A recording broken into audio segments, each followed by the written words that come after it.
ఈ ర్యాష్ చూస్తున్నారా, సమ్మర్ లో ఈ కేసెస్ చాలానే చూస్తున్నాము. ఇది మీ భాషలో ప్రిక్లీ హీట్ కానీ హీట్ ర్యాష్ కానీ, మా భాషలోకి వస్తే మిలేరియా రుబ్రా అంటాం. అంటే మన ఎక్రైన్ స్వెట్ గ్లాండ్స్ ఉంటాయి కదా, అవి క్లాగ్ అవడం వల్ల ర్యాష్ అనేది రావడం జరుగుతుంది. సో ఇది స్వెట్ ఎక్కువగా పట్టిన వాళ్ళు, బాగా హీట్ ఎన్విరాన్మెంట్ ఉన్న వాళ్ళు సమ్మర్ లో యూజువల్ గా ఎక్కువగా చూస్తాము. సో ఇలా ఉన్న వాళ్ళు స్టార్టింగ్ ఆఫ్ ది ర్యాష్ చాలా మంది పౌడర్స్ ఎక్కువగా యూజ్ చేస్తారు. హీట్ ర్యాష్ పౌడర్స్ అని, నార్మల్ టాల్కమ్ పౌడర్స్ కూడా యూజ్ చేస్తుంటారు. అది యూజ్ చేయడం వల్ల ఇంకొంచెం ఈ డక్ట్స్ అనేవి క్లాగ్ అయ్యి ర్యాష్ ఇంక్రీజ్ అవడం జరుగుతుంది. ఇలాంటి ర్యాష్ వచ్చినప్పుడు ఎర్లీ స్టేజెస్ లోనే కొంత హాట్ హ్యూమిడ్ క్లైమేట్ ని అవాయిడ్ చేయండి. కోల్డ్ వాటర్ బాత్ చేయండి. స్టార్టింగ్ లోనే కొంతవరకు ఐస్ క్యూబ్ అనేది హెల్ప్ చేస్తుంది. లూజ్ క్లోత్స్ అనేది వేసుకోండి. కుదిరినంత ఏసీలో ఉండగలిగితే ఉండడానికి ట్రై చేయండి. ర్యాష్ ఇలా సివియర్ గా ఉండేటప్పుడు మీరు ఒక డర్మటాలజిస్ట్ ని కలిస్తే దానికి సరిపోయిన సిస్టమిక్ టాబ్లెట్స్ కానీ టాపికల్ క్రీమ్స్ కానీ ప్రిస్క్రైబ్ చేయడం జరుగుతుంది.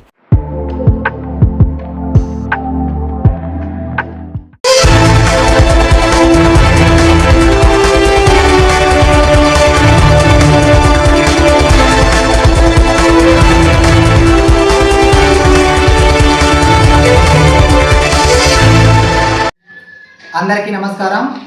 ఈరోజు ఈ మీడియా సమావేశానికి రావడానికి ముఖ్య కారణం దొడ్డనికేరి గ్రామంలో గత 3 రోజుల కిందట జరిగినటువంటి కురువ శివప్ప టీడీపీ ఆదోని మండల అధ్యక్షుడు కబ్జా విషయంలో ఆయన మీడియాతో మాట్లాడుతూ వైఎస్ఆర్ కాంగ్రెస్ పార్టీ ప్రభుత్వం మాదిరిగా మా ప్రభుత్వం చేయదు, సాయి ప్రసాద్ రెడ్డి గారు మనోజ్ రెడ్డి మాదిరిగా మేము కబ్జాలు చేయము అని చెప్పేసి ఆయన మాట్లాడారు.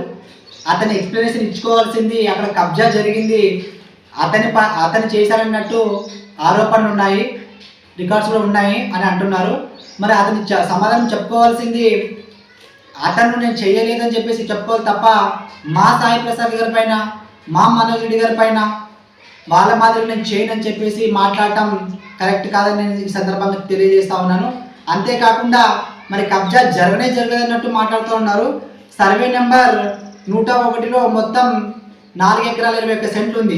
ఆ 4 ఎకరాల 21 సెంట్లో మరి స్కూల్కి 3 ఎకరాలు, గ్రామ కంఠం కింద 1 ఎకరా 21 సెంట్లు ఉందని చెప్పి ఆయన చెప్తా ఉన్నాడు. గ్రామ కంఠంలో ఉన్న భూమి కూడా కబ్జా చేయడం ఎంతవరకు కరెక్ట్ అని నేను అడుగుతా ఉన్నాను. ఈరోజు అతను సమాధానం చెప్పుకునేటువంటి విధానంలో ఎట్లా ఉందంటే, లేదు వాళ్ళు చేశారు, అది చేశారు, దాన్ని చేశారు.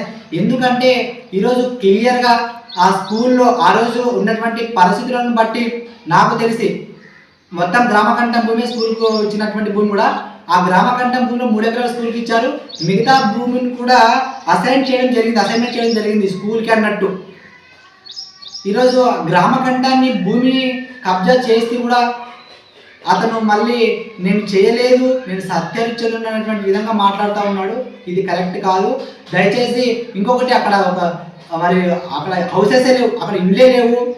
ఆ ఇల్లు లేకపోయినా అక్కడ ఇల్లు ఉన్నట్టు సృష్టించి దానిపైన మరి ఇంటి పన్ను, మరి కరెంట్ పన్ను అంతా కట్టినట్టు మరి సృష్టించి ఆయన రిజిస్ట్రేషన్ చేసుకోవడం జరిగిందని చెప్పేసి నేను మీడియా ముఖంగా నేను తెలుసుకోవడం జరిగింది. విత్ ప్రూఫ్ నేను కూడా మీడియా ముఖంగా తెలుసుకోవడం జరిగింది. దానిపైన మాట్లాడకుండా మా వైఎస్ఆర్ కాంగ్రెస్ పార్టీ పైన బురద జల్లుతా ఉన్నారు. ఇంకొక విషయం నేను మాట్లాడుతూ ఉన్నాను. అదే సర్వే నెంబర్లో 11 సెంట్లు తను అక్రమంగా రిజిస్ట్రేషన్ చేసుకున్నట్టు మరి ఉంది, వాళ్ళ మనవళ్ళ పైన చేపించినట్టు ఉంది. మళ్ళీ దాని గురించి ఆయన మాట్లాడాలా, అది నిజమో కదా చెప్పాలైనా. అంతేగాని నేను కబ్జా చేయలేదని చెప్పేసి మాట్లాడటం కరెక్ట్ కాదు. ఇంకొక విషయం చెప్తా ఉన్నాను, అక్కడ నేను కబ్జా చేయలేదు, ఆ రూమ్ కట్టాము, ఆ రూమ్ ఆఫీస్కి వాడుకుంటున్నామట అంటున్నట్టు ఆయన చెప్తున్నాడు. ఆఫీస్కి వాడుకుంటున్నట్టు ఆ రోజు మీరు కట్టలేదు, అది ఆ రూమ్ కట్టింది పశువుల ఆసుపత్రికి అన్నట్టు కట్టారు. మరి ఆ పశువుల ఆసుపత్రికి కట్టిన రూమ్ని మీ ఆఫీస్కి ఎప్పుడు మార్చుకున్నాం? సరే, ఒకవేళ అటువంటి ఆఫీసులుగా మార్చినటువంటి ఉంటే మాకు కూడా మా వైఎస్ఆర్ కాంగ్రెస్ పార్టీకి ఒక ఆఫీస్ కావాలి, మరి మీరు కూడా మాకు అక్కడ స్థలం ఇప్పించండి, మేము కూడా ఆఫీస్ కట్టుకుని అక్కడి నుంచి మేము కార్యకలాపాలు నడిపిస్తాం. గ్రామకంఠం భూములు ఎవరైనా ఆఫీసులు పెట్టుకుంటారండి? పర్సనల్ ఆఫీసులు పెట్టుకుంటారా? ఇంకోటి, దాని బిల్లు కూడా మరి పంచాయతీ నిధుల నుంచే కట్టి ఉంటారేమో నాకు తెలిసి కదా. ఆ రూమ్ కూడా పశువుల వెటర్నరీ హాస్పిటల్కి సంబంధించి చెప్పే అన్ని అబద్ధాలు చెప్తా ఉంటారు. మరి మా పార్టీ పైన బురద చల్లుతూ ఉంటారు. ఇంకోటి, ఇక్కడ ఎమ్మెల్యే గారి గురించి నేను ఒకటి అడుగుతా ఉన్నాను. ఎమ్మెల్యే గారు ఏదో చింపుతాను, పొడుస్తాను, కబ్జా చేసినటువంటి వాళ్ళ గుండెలో రైలు పరిగెత్తిస్తాను, వాళ్ళ గుండెలో నిద్రపోతాను అని చెప్పేసి గొప్ప మాటలు మాట్లాడినాడు ఆయన ఇక్కడికి వచ్చే క్రమంలో. ఈరోజు కబ్జా జరుగుతున్నా పట్టించుకోడు. ఎందుకంటే తనానుచరుడే మరి బతికినటువంటి వ్యక్తికి చనిపోయినట్టు డెత్ సర్టిఫికేట్ పుట్టించి కబ్జా చేశాడు. ఇంకా మా కుటుంబ నాయకులు చేస్తే తప్పేముంది అనుకుంటున్నాడు, ఏమనుకుంటున్నాడు. అతనికి అన్ని తీరికలు ఉన్నాయి. వెళ్ళి బజ్జీలు వేసే తీరిక ఉంది, వెళ్ళి మేకపాలు పిండి తాగేపడి తీరిక ఉంది, పొలాల్లో విత్తనాలు వేసే తీరిక ఉంది. కానీ ఇటువంటి చూసి స్పందించేటువంటి తీరిక మాత్రం ఆయనకు లేదు. పార్థసారథి గారు నేను ఒకటే చెప్తా ఉన్నాను, ఈరోజు మీ కుటుంబ నాయకులందరూ కలిసి ఆదోని కబ్జాలు చేస్తూ ఉంటే నువ్వు స్పందించాల్సినటువంటి ఇంకిత జ్ఞానం లేదా? గతంలో ఏం చెప్పావు నువ్వు? సాయి ప్రసాద్ రెడ్డి గారు కబ్జా ఆధునిగా మార్చారు, నేను అటన్నిటి రూపుమాపుతాను, ఆదోని అభివృద్ధి చేస్తాను, ఆదోని అభివృద్ధికి 1000 కోట్లు తీసుకొస్తానని చెప్పావు. ఒక్క పని చేసావు నువ్వు నియోజకవర్గంలో? పైపెచ్చు ఇటువంటి కూటమి నాయకులకి అందరికీ వక్తాసు పలుకుతా ఉన్నావు నువ్వు. ఇటువంటి ఎమ్మెల్యే ఉండడం నిజంగా దౌర్భాగ్యం. ఇటువంటి ఎమ్మెల్యే ఉండబట్టి కూటమి నాయకులు ఇంకా రెచ్చిపోయిగా ఇంకా కబ్జాలు చేసుకుంటున్నారు. ఈరోజు క్లియర్గా, ఎందుకంటే నేను స్కూల్ విషయంలో చెప్తాను నేను. ఆ స్కూల్ పైన మరి ఆ గతంలో ముస్లిం సమాజాల గురించి కొట్లాడుతున్న సందర్భంలో స్కూల్ విద్యార్థుల పైన, విద్యార్థి సంఘం నాయకుల పైన దాదాపు 23 మంది పైన కేసు పెట్టడం జరిగింది. అంటే కేసులు పరంగా పెట్టి కాసులు ఆ రోజు కాపాడుకుంటే ఈరోజు ఇట్లా అక్రమాలు చేసుకుని కబ్జాలు చేసుకుని మనం ఆ రోజు పోరాడిందని చెప్పేసి చాలామంది విద్యార్థి సంఘ నాయకులు బాధపడుతున్నారు నాతో.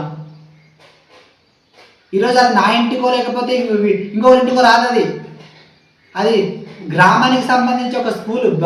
అంటే రేపటి పౌరుల భవిష్యత్తును తీర్చిదిద్దడానికి ఆ స్కూల్ ఉంది. అటువంటి స్కూళ్ళపై మనం పడికాసి కబ్జాలు చేసుకుంటుంటే సమాజం హర్షించదు.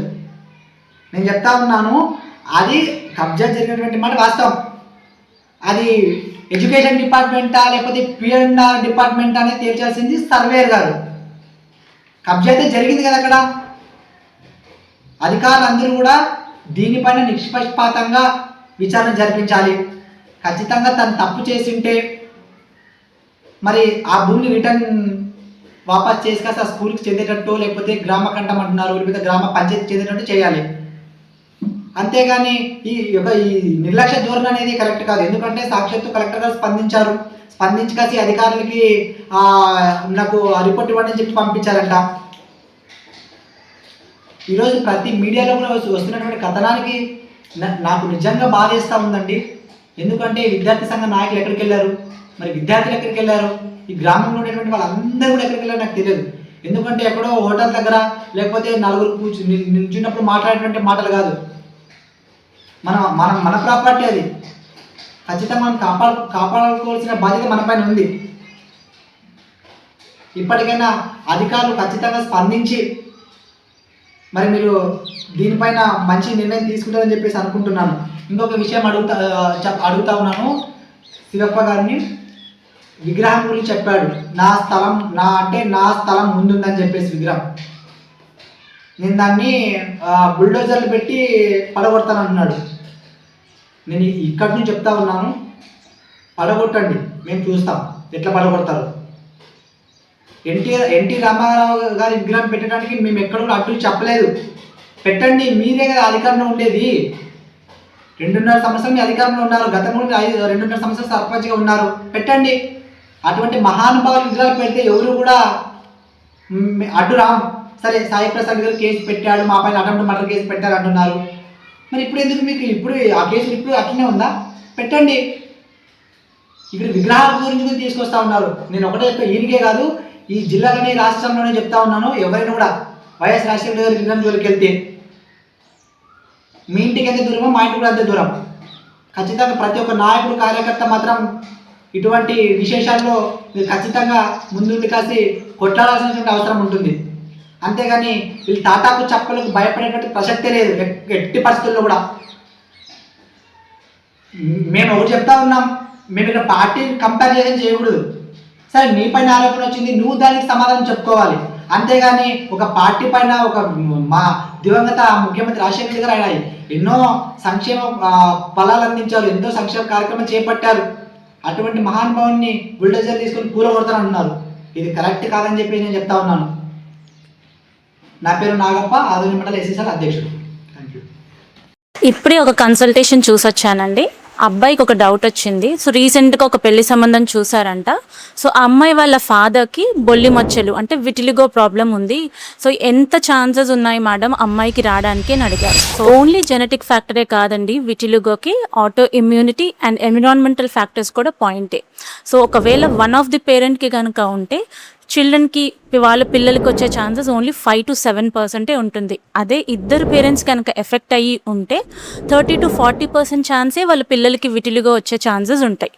సో ఇది ఒక జెనెటిక్ ఫ్యాక్టర్సే కాకుండా environmental changes, even auto immunity కూడా ఫ్యాక్టరే కాబట్టి సో ఖచ్చితంగా పిల్లలు ఎఫెక్ట్ అవుతారని మనం చెప్పలేము. ఇది ఒక స్కిన్ డీప్ ప్రాబ్లమే. సో సిస్టమిక్గా కానీ ఏమి ఎఫెక్ట్స్ ఉండవు. ఓన్లీ మెల్నోసైట్స్లో చిన్న డ్యామేజ్ వల్ల అక్కడ పిగ్మెంట్ అనేది క్రియేట్ అవ్వదు. సో అది కంటాజియస్ ఇన్ఫెక్షన్ కాదు, ఒకరి నుంచి ఒకరికి స్ప్రెడ్ అయ్యే ప్రాబ్లం కాదు. విటిలిగో గురించి ఇలాంటి క్వైరీస్ ఏమైనా మీకు ఉంటే కమెంట్ చేయండి, నేను దాన్ని ఆన్సర్ చేస్తాను.